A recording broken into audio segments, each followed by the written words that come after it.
గోవింద గోవింద. ఏడు కొండలవాడ వెంకటరమణ గోవింద గోవింద. ఆపదమ్రొక్కులవాడ అనాథ రక్షక గోవింద గోవింద.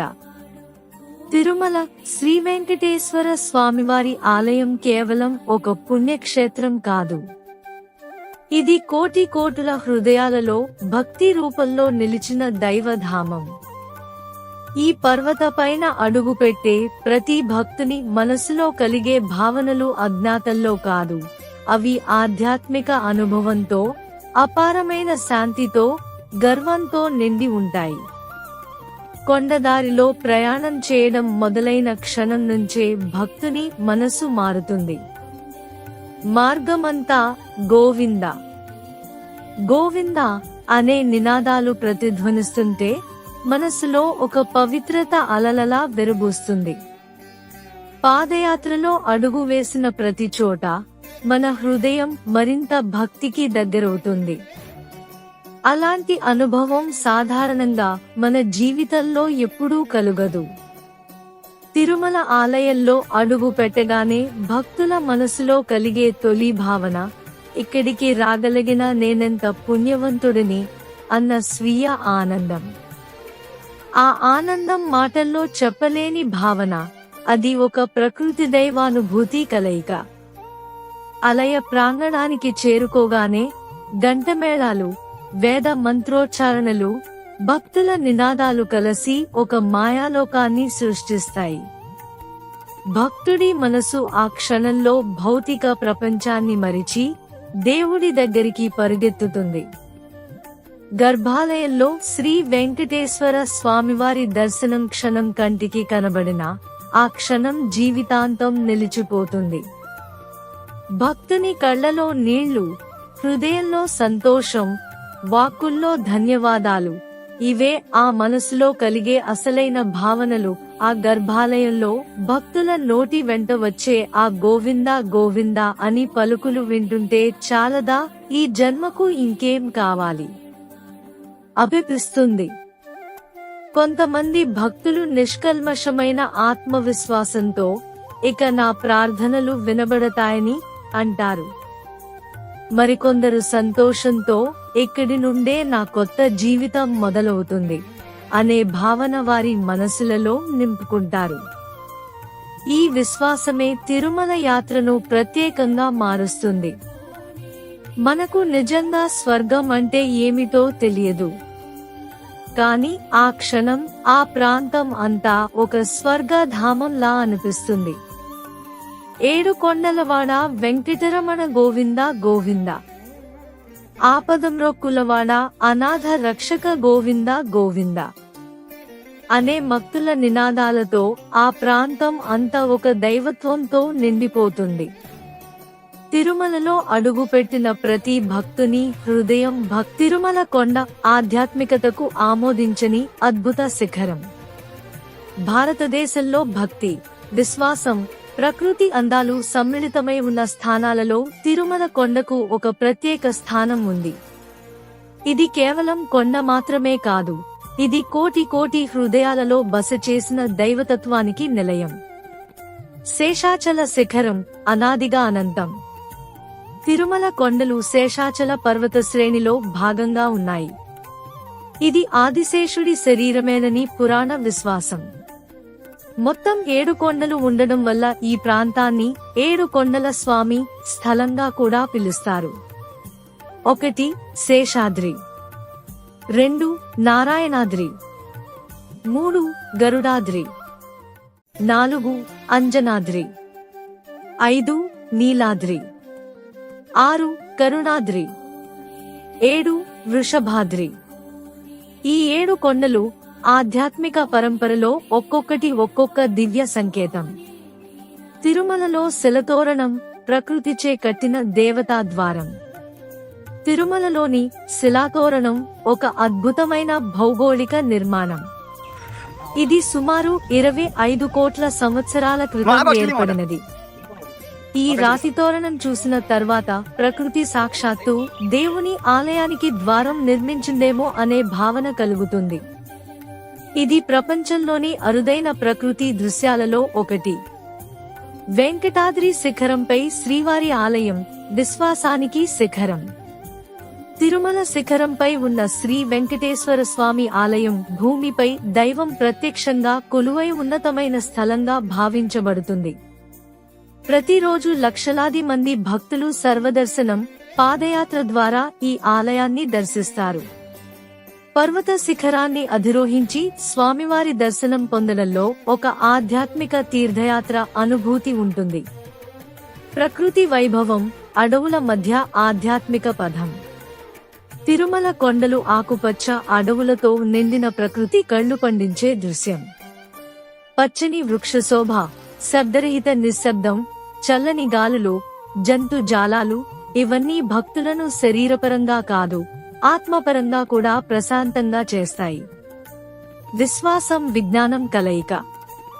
తిరుమల కొండలు విజ్ఞానపరంగా శిలా నిర్మాణాల్లో పురాతనత, జలవనరుల భద్రత మరియు పర్యావరణ సంరక్షణలో అంతర్లీనమైన విలువలు కలిగి ఉన్నాయి.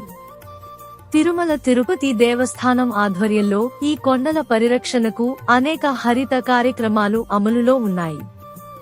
ముగింపు. తిరుమల కొండ ఇది కేవలం భూమిపై ఉండే మన నక్షత్రమండలమైన పాలపుంత విష్ణు చక్రాకారంలో ఉంటుంది.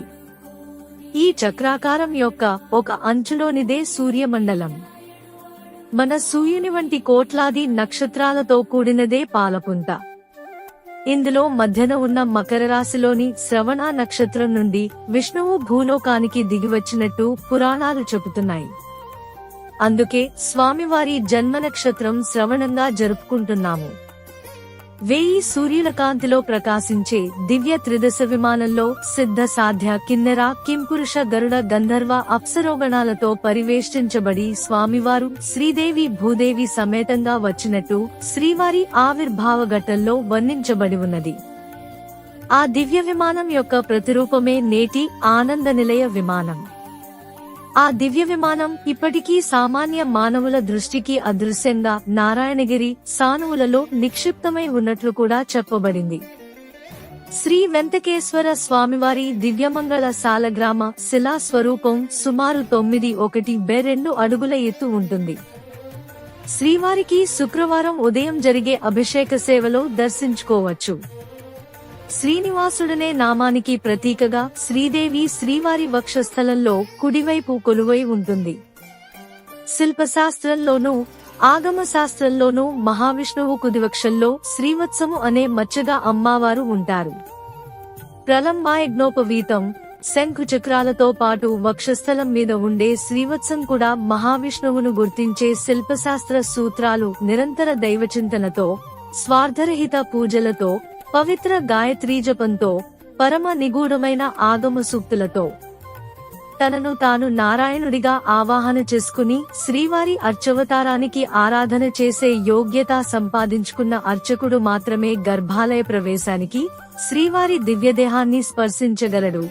లౌకికమైన భావనకి కూడా శ్రీవారి బింబాన్ని మలినపరచి, దివ్య తేజస్సును తగ్గించి, దైవ సాన్నిధ్యాన్ని భక్తులను అనుభవించలేకుండా చేస్తుంది. గర్భాలయంలోని పవిత్రమైన వాతావరణాన్ని కాపాడే ప్రక్రియ కూడా అర్చకుల బాధ్యత. శ్రీవారికి చతుర్భుజాలు ఉన్నాయి. శుక్రవారం అభిషేకంలో దర్శించుకోవచ్చు. తర్వాత చేయబడే విశేష అలంకరణలో పట్టు పీతాంబరాలు, తిరునాభరణాలు, పుష్పాలంకారాలతో శ్రీవారి శంఖచక్రాలు ఉన్న ఊర్ధ్వబాహువులు రెండూ పూర్తిగా కప్పబడిపోతాయి. మామేకం శరణం రజ అనే భావగీత వాక్యం రత్నాలతో చెక్కబడి శ్రీవారి వైకుంఠ హస్తం మధ్య సమర్పించబడి ఉంటుంది. తన పాదపద్మములందు శరణు పొంది తరించమని భక్తులకు సూచించే ఒక మార్గం. శ్రీవారి నిజరూపదర్శనం చూడడానికి శుక్రవారం అభిషేక సమయంలో ఉండాలి. పుష్పమాలలు, తిరునాభరణాలు, పట్టు పీతాంబరం. కలియుగ ప్రత్యక్ష దైవం శ్రీ వెంకటేశ్వర స్వామి. శ్రీ వెంకటేశ్వర స్వామి కలియుగ దైవంగా, ఏడుకొండల స్వామిగా, అనాథ రక్షకుడిగా, ఆర్తజన దీక్షాదక్షుడుగా, అఖిలాండ కోటి బ్రహ్మాండ నాయకుడిగా, అన్నింటికీ మించి గోవిందుడుగా కొలవబడుతున్నాడు. పద్మావతీదేవి అలువేలుమంద పతిగా, సప్తగిరీసుడుగా, తిరుమలేశుడిగా భక్తకోటికి దర్శనమిస్తున్నారు. వెంకటాద్రికి సరితూగే స్థానంగాని వెంకటేశ్వరుడికి సమాన దైవం లేదని పురాణాలు చెబుతున్నాయి. భృగుమహర్షి కారణంగా శ్రీ మహావిష్ణు రూపంలో భువికి రావడం, శ్రీనివాసుడిగా వెంకటాద్రిపై కొలువై ఉండటం ఇదంతా విష్ణులీలా విశేషమని మహర్షులు చెప్పిన మాట.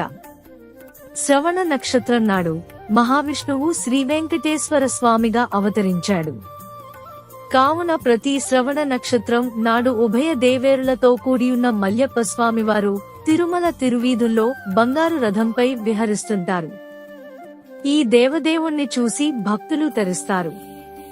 స్వామివారి పుష్కరిణిలో స్నానం, వరహాస్వామి దర్శనం, కటాహ తీర్థపానం ఈ మూడు మూల్లోకాలలో దుర్లభం అని స్కాంద పురాణంలో ఉంది. వినా వెంకటేశం ననాదో ననాద, సదా వెంకటేశం స్మరామి స్మరామి స్వామి, నీవు తప్ప మాకే ఇంకెవరు దిక్కు, నిన్నే నిరంతరం స్మరిస్తుంటాం. ప్రతి ఏడాది వసంత ఋతువునందు చైత్రమాసంలో శుద్ధ త్రయోదశి, చతుర్దశి, పూర్ణిమ ఈ మూడు తిథులందును ఘనం నిర్వహించి స్వామివారిని లక్షలాది మంది భక్తులు దర్శించుకుంటారు. స్వామివారి కృపా వీక్షణాలతో మూగవాడు సైతం మాట్లాడతాడు, కుంటివాడు నడుస్తాడని భక్తులు విశ్వసిస్తుంటారు. అజ్ఞానినా మయా దోషాన్ అశేషాన్ విహితాన్ హరేణ క్షమస్వతం క్షమస్వతం శేషశైల శిఖామణే అంటూ భక్తులు రెండు చేతులు పైకి ఎత్తి జోడించి శ్రీ వెంకటేశ్వర స్వామిని వేడుకుంటారు. శ్రీ మార్కండేయ మహర్షి శ్రీ వెంకటేశ్వర మహాత్మ్యంలో వజ్ర కవచ స్తోత్రాన్ని రచించినట్లుగా ప్రసిద్ధి. ఇందులో శ్రీ వెంకటేశుని స్మరిస్తుంటే మనకు సంపూర్ణ రక్షణ ఉంటుందని తెలియజేస్తుంది.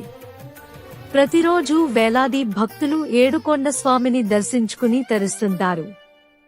ప్రతి ఏటా బ్రహ్మోత్సవాలు, ఇతర వసంతాది మహోత్సవాలు, స్వామివారి నిత్య కళ్యాణోత్సవాలు దర్శించే భక్తులు దైవానుగ్రహ పాత్రులవుతారు.